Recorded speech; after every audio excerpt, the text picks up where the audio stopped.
Hey, internet friends, this is Magic Brad on the Magic Brad Show in Synergy Cafe, and I've got a new friend that's just down 35W here from Minneapolis, living in Dallas, Texas, and his name is Angel, and the last name is Ribo. You there, Angel?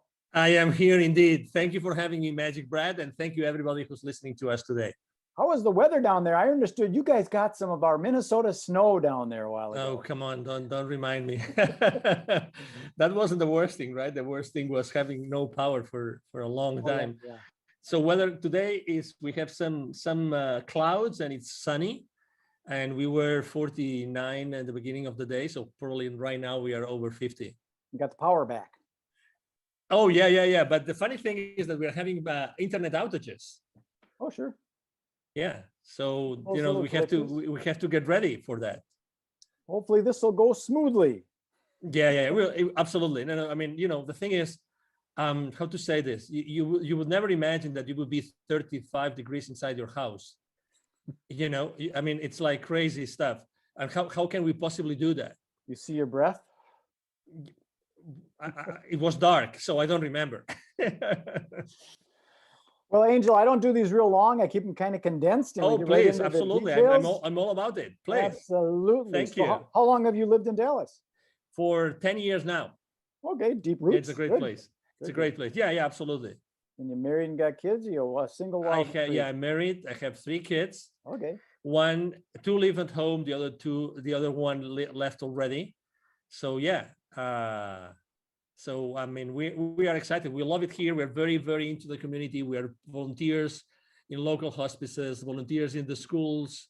So we are all in here. I mean, we love it here. We are north of Dallas, actually, in a place called Plano, and it's a.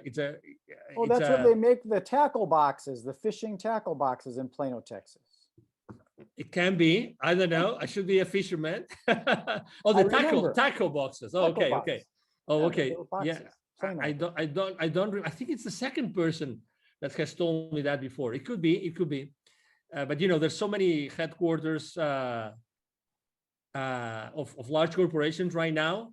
So many things happening in the area that probably like the ones that have lived here, probably they are more like acquainted with former companies, like companies that have been Sure. Well, here forever. I'm 63, almost 64 years old. So I'm talking way back when I was a teenager going fishing. I remember I had a plastic Plano tackle box and wow. Okay.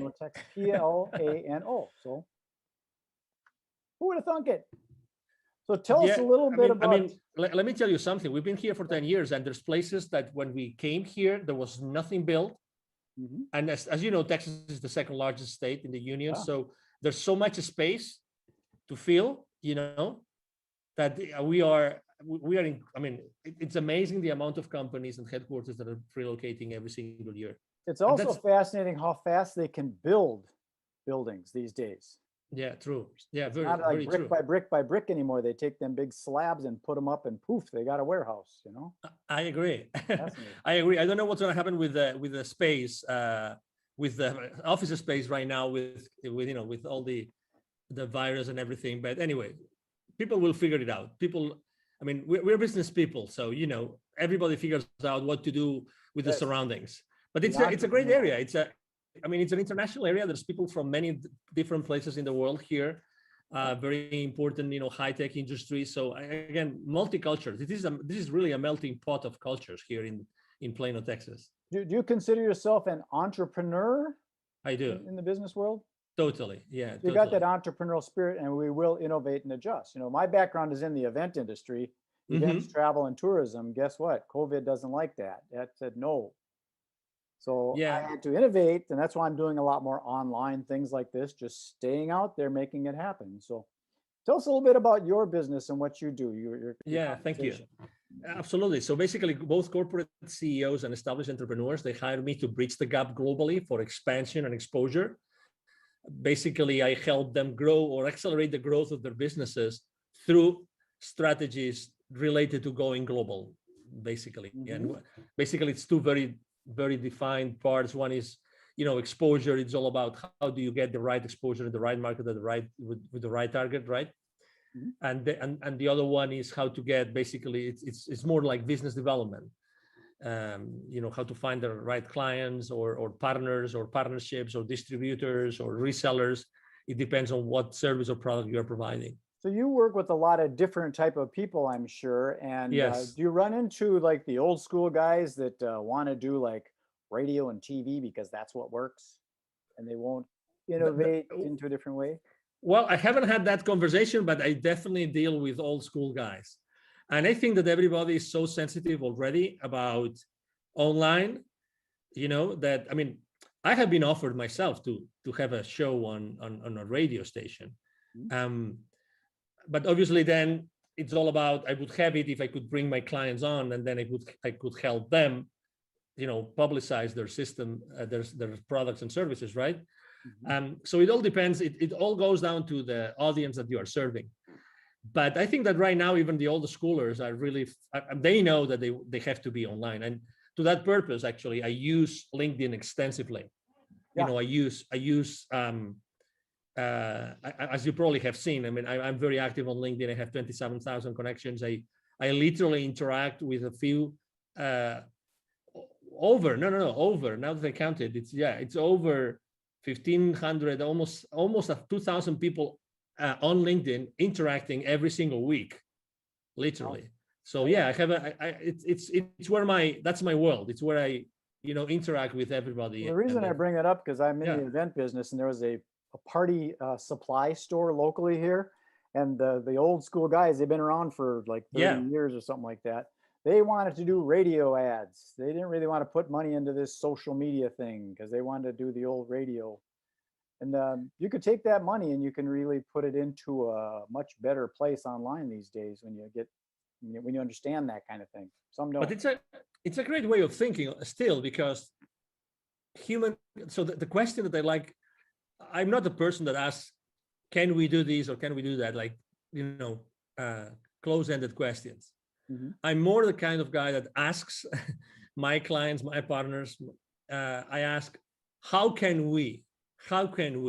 And I think that at the end of the day, the main reason why they wanted to be on radio shows or let's say the classic radio, is because of the human touch. And for instance, the other day I was having a conversation with an entrepreneur. He wanted me to help her launch a show online. And actually we ended up thinking of how do we make this show online as the old radio shows in which people they would never miss the show. They already knew at what time it was every single week. Right. And they wanted to be there, and they wanted to make phone calls to the show and actually ask them questions live, these kind of things, and then the radio shows were many different things, but number one, they were informative, but more importantly, they would accompany you, right? They would be your buddies. You know what I mean? If you felt kind of alone or you didn't know what to do, you would go to those programs because you like the host or co-hosts, right? And it's a place where you wanted to be heard and you were curious about the questions of others. So if you realize this, it's like, how do you keep the human connection alive, having an online interaction? That's the question I'm answering myself for my clients every single day. That's exactly what I do. Yeah, it's the human engagement, and like you said, the Q&A kind of thing where you're actually talking and solving problems, and so it might be more applicable. So it's always good to ask those open-ended questions, the who, what, where, when, how, why, to get information in rather than saying this is the way it should be. Yes, sir. Exactly. Are there any specific niches that you work in? Do you work in like that's a great question. Real estate? That's a great question. To be honest, historically, I was working with literally every single industry. Today, it's more related to the mindset of the owner, CEO, entrepreneur, more than to any industry. I really don't think there's any industry I have not worked. To be honest. So you prefer to work with the owner operator rather than going through the red tape of the committee and the board and all that kind of stuff? No, that's a great question again. No, I don't mind, because I'm good. I'm good physically. Let's say I like to have the face-to-face, Yeah. So that's where I am really, I mean, if I may say, right, humbly speaking, good at. I'm good at being face-to-face with people, talking to people, listening to people, and understanding what they want so that I can provide them with what they need. So to your question, I really like when there's a structure already in place, because that makes things easier. But Sure. that's for corporations, right? But I work a lot with entrepreneurs. So, it's all about the mindset of the person you're working with rather than the kind of company, either size or industry, really. Sure. Yeah, because sometimes people are concerned about their competition, Yeah. and maybe there is no competition. You're just in your own lane. Depends on how Yeah. fast you want to drive.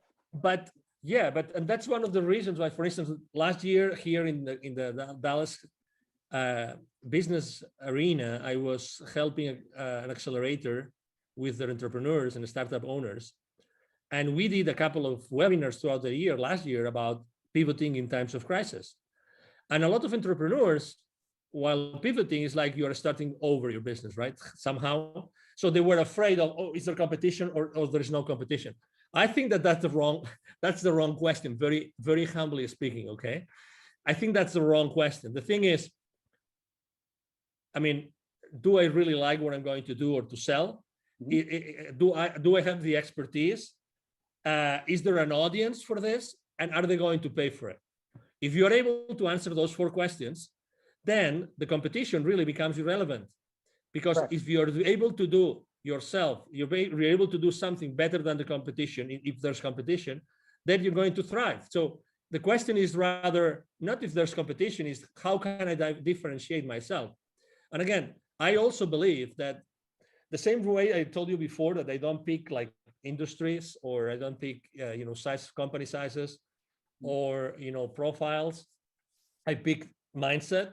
I think it's the exact same way. I think that even if you provide the same service as someone else, I think that you are going to be, there's still going to be an audience, because people will like you as opposed to someone else. You know what I mean? I agree. So let's say you and I, we both provide the same service. By nature, there's going to be people that naturally will be attracted to you, and other will be attracted to me. Sure. Just because of who you are, even because of your physical appearance, the way you speak, your accent.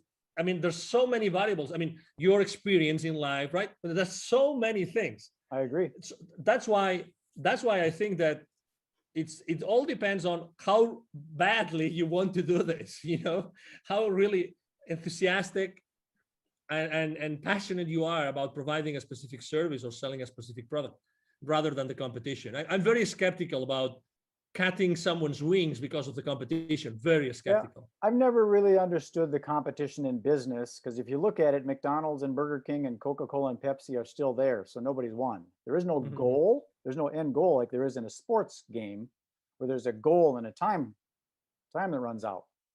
And there are more and more. It's funny that you mentioned this, because if you go to the central markets or to the Whole Foods markets and these places, you will see that there's probably like 4 or 5 more brands of cola, of cola, refreshment. Yes. There are already. And if you go, actually, I remember when I was still living in Latin America 11, 12 years ago, there was actually a very, very popular soda brand that was from Peru that was competing head to head with both Pepsi and Coca-Cola. And that was, again, 12 years ago, and they started 20 plus years I'm in ago. agreement with that. I think it's, if your mother and father competed, you wouldn't be here. Exactly. You got to work together. Which ends up, which eventually takes you to a place where, okay, so how can I collaborate as opposed to compete? I agree. Maybe so that's why there are so many similar ways. There. I'm building out a thing called the Synergy Collaborative, because that's what it is. It's working together. Figure out how can we don't want to take and share the pie, but let's make a bigger pie. So let me tell you something. So every time I speak about the main mistakes that entrepreneurs make when they start their own journey, collaboration is one of the main mistakes. Number 1, because it's a blind spot for them. And number 2, because they are afraid of it. And number 3, because they're not able to do it. They don't know how to do it. It sounds crazy, but if you analyze it, and you said it great, Magic Brad, we are not taught on how to collaborate. How many subjects did you have? How many periods did you have in your elementary or middle or high schools about collaborating. What's the right way for collaborating? Well, our brains are functioning with the left and the right. So we already got that good and evil and the black and white and the separation. You got to realize that there is a gray. Yeah, but also again, how do you collaborate? How much do you give and how much do you expect in return? Mm-hmm. So it's funny, but I really believe that we are very bad in collaboration. Very bad. I agree. It's you kind of wonder, okay, I put in, 100 hours, you only put in 70 hours, and how come we're splitting 50-50? Yes. So I understand our mind thinks logically like that. Yes. I have another question about who do you serve? Are you in a specific geographic area? Do you prefer the United States, North America, or is it global? Doesn't matter to you? Yeah. So I've had in the last 5 years of my business, I've had clients in Europe, in Latin America, in Asia, in Australia, in Canada. So I have customers all over the place. So when it comes down to helping companies go global, there's really, I take clients from almost everywhere in the world. Right now, actually, I'm working on two projects, and one of them is in Asia, like large expansion projects. And there's really no geographical origin. Obviously, I have a very important footprint here in the Dallas area because I'm here. So there's a lot of executives that know me and know who I am, right? Because they see me around. But my clients really come from anywhere in the world because of the online world. Because some of the things that I'm working on, it's hard for me to work with someone over in Singapore or Bali, Indonesia, because the calendar is so flip-flopped. We're going to meet on Monday, but guess what? It's Tuesday there. Yeah. So I try and stay in the central time zone as much as I can, but to each his own, Yeah. I just had a conference call video conference call at 9:30 a.m. here in Central, and it was really late at night for them. But we try to compensate. We try to do like late for me, late for them, late for me, late for them. So we try. I like the way you operate because it's kind of doesn't matter because over on the other side of the planet you got early morning people and they got late night people. It depends on the vibe and stuff. So it sounds like you're very open to whoever wants to work with you. I am. Done. Yeah. That's true. So yeah, typically, I have to say I work a lot of hours. A good day for me is a day in which I have a 2 or 3 hour break in the middle. Okay. So I see my day in 2 big chunks, really, because of that. So so I have a big chunk in the morning, starting really early, and then I have a big chunk. Let's say after 5, I have another big chunk of Asia is waking up and Europe is going to sleep, so. What would be some of the key words that you would use for when people are looking for you, if they're searching you out? Yeah, international expansion, international exposure. I am an influencer, so actually I'm a very strong business to business influencer or business to consumer, because the profile of the 27,000 connections I have on LinkedIn, I told you before, I engage with more than 1,500 every single week. So because of the nature of what I do on LinkedIn, I'm an influencer there. So I am a LinkedIn strategist, a LinkedIn influencer. Okay. Let's say a global expansion. Those would be the keywords. Yeah, LinkedIn is a whole nother world. I got a friend locally here that wrote a book on it. He calls himself the LinkedIn rock star, Mike O'Neill. I don't know if you know that name. I've heard his name. Yes. He's definitely a Mike O'Neill. Okay. Lives here in Minneapolis, used to be out in Denver, but he's really heavy into LinkedIn Navigator and helping lead generation for his clients. That's what that's good. Generation through LinkedIn. I do a lot of that. Magic Brad, a lot. It's a big world out there, Angel. It's a big world. Yeah, it's a big world, but it's becoming smaller and smaller. Well, I think it's important to, sometimes niche down. Myself, I'm working on what I call narrowcasting rather than broadcasting. Yeah. Trying to stay within the central time zone so that we're all working on the same time frame. And in the event industry, so I'm specific to the event industry, ideally right here in the Twin Cities. So suppliers of events and people that plan events. So I'm pretty niche down, but inevitably you get into this, oh, that looks interesting, I should sell that software to real estate agents, and you get lost sometimes. Yeah. You gotta put the blinders on and stay focused. Yeah, I agree. I have a hard time with that. Yeah. So tell us, how do we get a hold of you if someone says, that sounds interesting, I want to expand my business globally? How do we get a hold of that angel guy? Thank you. Absolutely. So it's very easy. As I said before, I'm actually very active online. So it's going to be, if you Google my name, you will see all my social media outlets and posts every single day, every single day. Right here, Angel Ribo. Thank you. Yeah, that's my LinkedIn profile. Right Thank you. there. If it looks like that, that's where you go. Exactly. Thank Already. you. So you can go to LinkedIn but the easiest way to reach out to me directly is through my email address. Every single day, I answer every single message. I have a team behind me. Otherwise, it wouldn't be possible. My email address is very simple. It's Angel, like my name, Angel from Heaven, right? ANGEL, and then at angelribo.com altogether. Angel Ribo, my last name is spelled like RIB as in boy O.com. Again, Angel at angelribo.com. That is easy. 4 letters, Ribo. Yeah, very easy. Very easy. Well, Angel, I'm going to sign this off and then beam it up to the you. universe and propagate it out to that Thank global you. international world. And we'll see if we can hook some fish. Magic Brad, it's been a pleasure to be here. Thank you for the opportunity to be, in front of your audience and to be able to have this conversation. I really liked it and enjoyed it. As you said, it's very natural. I think that it's people are really want to see or listen to authentic conversations with no hidden agendas nor anything, just being yourself and myself and being ourselves here, trying to inspire. And everybody listening to us, obviously, thank you very much for being with us today. I agree. I think a lot of the business gets closed on the golf course or, at the watering hole as opposed to in the seminar room. I agree. Okay, Angel, thank you very much. Be well. Thank you. You have a good day.